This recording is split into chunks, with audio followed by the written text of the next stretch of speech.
नमस्तेस्तु भगवन् विश्वेश्वराय महादेवाय त्र्यम्बकाय त्रिपुरान्तकाय त्रिकाग्निकालाय कालाग्निरुद्राय नीलकण्ठाय मृत्युञ्जयाय सर्वेश्वराय सदाशिवाय श्रीमान् महादेवाय नमः।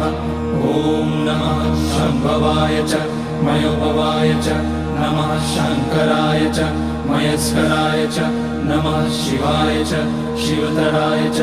ॐ त्र्यम्बकं यजामहे सुगन्धिं पुष्टिवर्धनम् उर्वारुकमिव बन्धनान् मृत्योर्मुक्ष्यमामृतात्।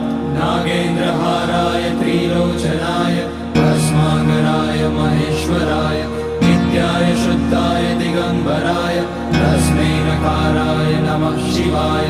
मन्दाकिनी सलिलचन्दन चर्चिताय नन्दीश्वर प्रमथनाथ महेश्वराय